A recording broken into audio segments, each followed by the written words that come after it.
in episodes past, you and I were talking about, Rutherford. There's just no way he's going to pull the trigger. He doesn't have the fortitude to do so. And then, bang, he does so.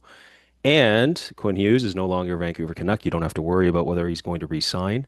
And you get a boatload of people back, and you guys go on a winning streak, Yep.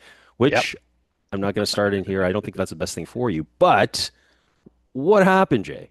Already been t 10 days since Hughes was traded to Minnesota, and he wasn't a team I think that was on anybody's radar. And I think like all of the pundits were, I mean, I think Elliot Friedman was sort of the most out front about saying like he was completely taken by shock that it ended up being Minnesota. But in hindsight, probably we all should have been thinking, hey, what about Minnesota?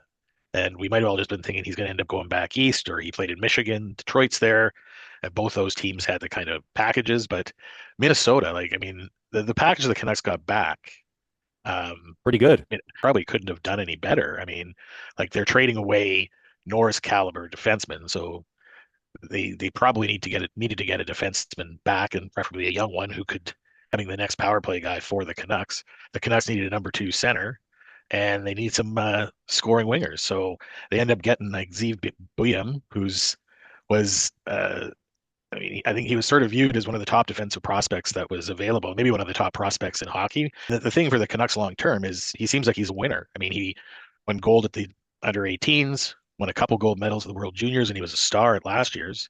And he won a Frozen Four at the University of Denver.